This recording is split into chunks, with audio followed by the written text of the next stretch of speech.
안녕하세요. 공부해서 남 주는 사람, 공남자입니다. 여러분은 일본을 알고 있다고 생각하십니까? 초밥, 애니메이션, 정중한 예절. 우리는 오랫동안 일본을 표면으로만 읽어왔습니다.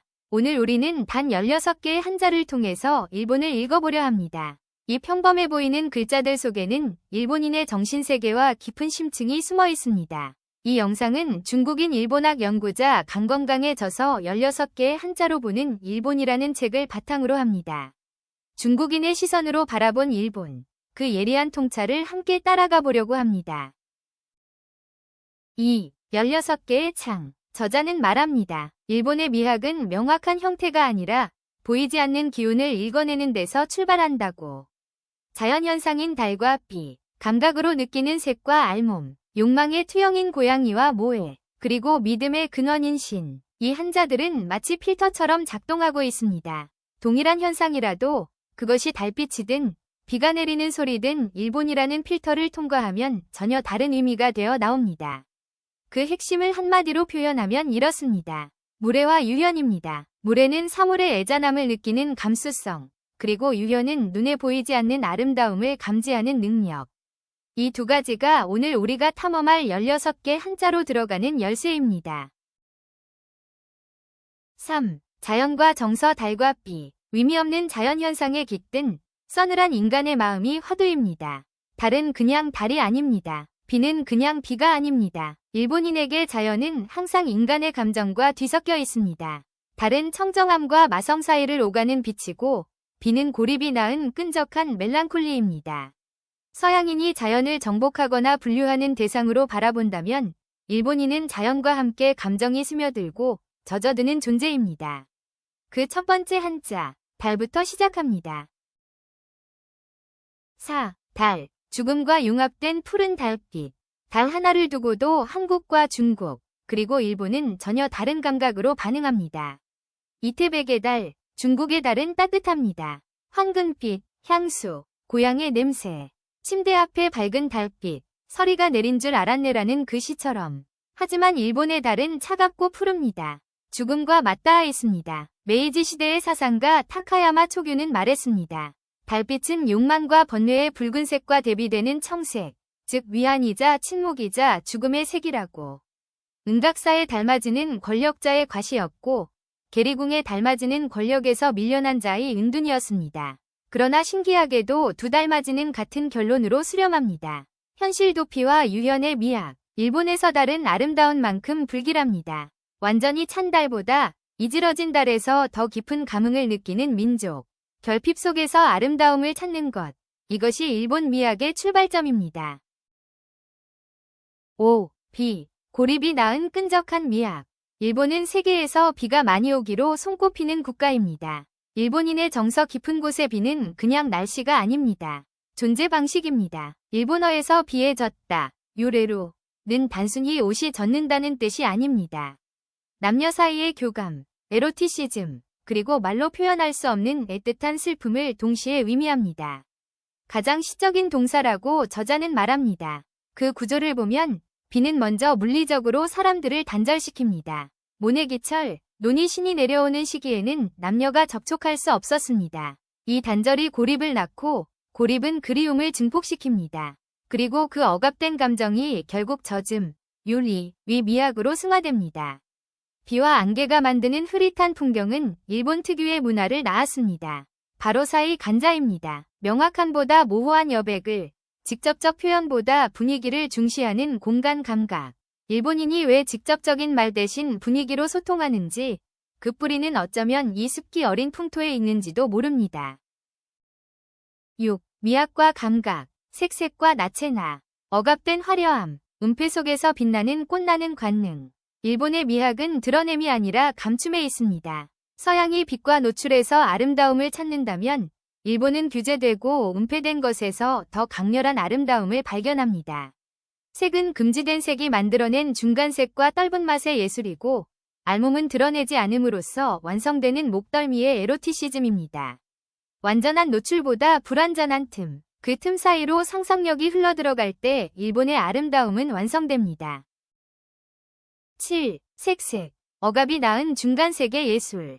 붉은색은 태양의 색, 피의 색, 생명의 색입니다. 하지만 일본에서 붉은색은 오랫동안 금지된 색이었습니다. 도쿠가와 막부는 사치 금지령으로 서민들이 진홍색을 쓰지 못하게 했습니다. 이에 에도의 서민들은 어떻게 했을까요? 기모노 겉감은 검소하게 입고 안감과 치마 끝단에만 몰래 붉은색을 숨겼습니다. 이것이 바로 이키, 세련된 반항과 멋입니다. 드러내지 않지만 아는 사람은 안다. 그 절제된 쾌감, 그리고 세월이 흘러 그 붉은마저 바래면 사비슈, 적주가 됩니다. 검은 오칠 바탕이 비쳐나오는 퇴색된 붉은색. 이것이 와비사비의 궁극적 색채입니다. 서양과 중국의 붉은색이 자기 과시라면 일본의 색은 규제와 은폐를 통해 떫은 맛, 산미, 찻잎의 탄닌처럼 씁쓸하고 깊은 아름다움으로 침잠합니다. 8. 나체나, 은폐 속에서 드러나는 목덜미. 서양 남성의 시선과 일본 남성의 시선은 다릅니다. 서양의 시선은 직선적입니다. 가슴, 다리, 직접적 노출에서 관능을 찾습니다. 그러나 일본의 시선은 곡선적입니다. 완전히 벗은 몸보다 기모노 옷깃 사이로 찰나에 드러나는 하얀 목덜미에서 극치를 느낍니다. 흰 분가루와 검은 머리카락의 강렬한 대비, 의도적으로 만든 불완전한 틈, 이를 이키의 에로티시즘이라고 합니다. 어둠 속에서 상상력으로 완성하는 관능. 왜 목덜미인가? 문화인류학자들은 말합니다. 일본의 아이들은 오랫동안 어머니 등에 엎여 자랐고 그 유아기적 시선인 어머니의 목덜미를 바라보던 시선이 성인이 되어서도 전이된다고. 아름다움이란 드러남이 아니라 가려짐이다. 이것이 일본 누드미학의 핵심입니다. 구모호함과 욕망 고양이 묘와 모해. 현실을 벗어난 자폐적 상상계. 그 안에 완벽한 구원. 현대 일본 사회는 필요합니다. 약육강식의 경쟁, 거절에 대한 공포, 나는 사랑받을 자격이 없다는 자기부정. 이 무거운 현실에서 일본인들이 선택한 도피처가 있습니다. 바로 고양이 묘와 모해입니다. 고양이는 통제 불가능한 이중성의 상징이고 모해는 상처받지 않기 위한 2차원 유토피아입니다. 이것은 단순한 취미가 아닙니다. 혹독한 현실을 견디기 위해 일본인들이 구축한 고도의 심리적 방어기제, 현대판 종교입니다. 10. 고양이 묘. 신성과 마성 사이의 줄타기. 개는 상문이고 고양이는 시다. 저자의 이 한마디가 모든 것을 말해줍니다. 개는 충성하고 복종합니다. 그것은 논리적이고 직선적입니다. 하지만 고양이는 다릅니다. 소유 불가, 통제 불능. 인간을 바라보는 듯 바라보지 않고 곁에 있는 듯 없는 존재. 일본에서 고양이는 이 모호함 때문에 신성과 마성을 동시에 지닙니다. 토쿠가와 이에야스의 무덤을 지키는 잠든 고양이, 복을 부르는 마네키 네코는 신성의 면이고 인간을 홀려 변신하는 요괴 네코마타는 마성의 측면입니다. 현대의 고양이 카페가 번성하고 나스메 소세키가 고양이의 눈으로 인간 세상을 비웃었던 것. 그 모든 것은 일본인들이 해석 불가능한 존재에서 위안을 찾기 때문입니다. 완전히 이해되지 않기에 오히려 안전한 존재. 11모해, 상상계의 유토피아. 모해를 단순히 오타쿠 문화로 보는 것은 오해입니다. 그 심리 구조를 보면 명확합니다. 현실의 좌절이 퇴행적 방어가 되고 그럼으로써 자기 구원을 얻는 방식입니다. 연애 자본주의에서 상처받은 사람은 현실의 누군가에게 다가가는 대신 2D 캐릭터에게 감정을 투사합니다. 배신하지 않고, 거부하지 않고, 순수함만을 돌려주는 존재. 이것은 성숙이 미성숙을 보호함으로써 자신을 치유하는 구조입니다. 저자는 이를 현대판 종교라고 부릅니다. 거대한 눈과 인형 같은 피부를 가진 데즈카 오사무의 미소녀 캐릭터들이 새로운 사랑의 신이 되었다고. 우리는 여기서 일본 사회의 어떤 슬픔을 봅니다. 현실이 너무 아프기에 2차원으로 도망가야 하는 사람들. 그러나 저자는 판단하지 않습니다. 그저 그것이 완벽한 평화임을 인정합니다. 12. 존재와 믿음. 믿으라, 그리하면 구원받을 것이나 느끼라, 그리하면 위로받을 것이다. 서양의 신은 계약의 신입니다. 믿고 복종하면 구원이 옵니다. 하지만 일본의 신은 그런 존재가 아닙니다. 일본의 신, 카미는 느끼는 대상입니다. 숲에 들어섰을 때 갑자기 숨이 막히는 그 기운.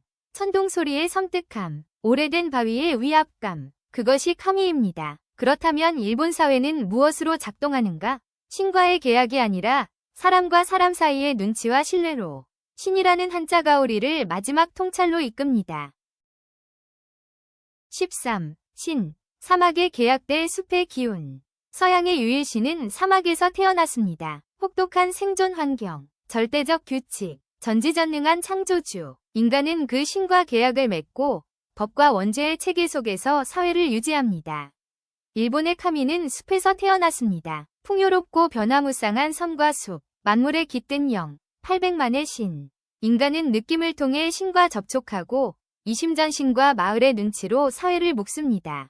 이것이 일본인들이 종교를 잘 묻지 않는 이유입니다. 신사에서 상업번창을 빌고 절에서 장례를 치르고 교회에서 결혼하는 실용적 영성. 하지만 이 시스템에는 어두운 면도 있습니다. 계약이 아닌 눈치로 묶인 사회에서 배신은 절대악이 됩니다. 집단의 암묵적 질서를 깨는 자는 사회적으로 죽임을 당합니다. 이것이 일본의 강점이자 일본의 폐쇄성입니다.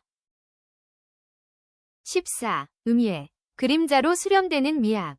지금까지 우리가 살펴본 모든 것이 하나의 중심으로 수렴됩니다. 음예. 달은 죽음과 닿은 차가운 빛. 비는 형태없는 끈적한 멜랑콜리. 색은 검은 오칠 아래 숨겨진 퇴색된 불금. 알몸은 기모노 안쪽에 은폐된 하얀 목덜미. 이 모든 것의 공통점은 무엇인가? 완전히 드러나지 않는다는 것입니다. 다니자키 주니치로는 말했습니다. 그림자가 없으면 아름다움도 없다. 일본의 마음은 모든 것을 명명백백한 태양 아래 드러내는 것을 폭력으로 여깁니다. 모호함, 불완전함, 은폐, 그림자 속에서만 진정한 아름다움과 위안을 찾습니다. 서양이 조명을 밝혀 어둠을 몰아낼 때 일본은 그 어둠 속에 영혼의 쉴자리를 만들었습니다. 15. 눈의 그릇에 담긴 달빛. 마지막으로 한 편이 하이쿠를 음미하며 마무리합니다. 눈의 그릇에 담긴 달빛이라네. 고바야시 이사. 형태가 없는 눈과 실체가 없는 달빛. 이 둘이 검은 그릇 위에서 만납니다. 일본의 한자들은 우리에게 이렇게 속삭입니다. 세상을 흑백으로 나누는 대신 이 모호하고 덧없는 중간지대, 그림자를 기꺼이 포용하라. 우리는 오늘 16개의 한자를 통해 일본의 정신세계 깊은 곳을 여행했습니다. 이 여행이 여러분에게 일본을, 그리고 어쩌면 우리 자신의 감각을 다시 보는 계기가 되었으면 합니다.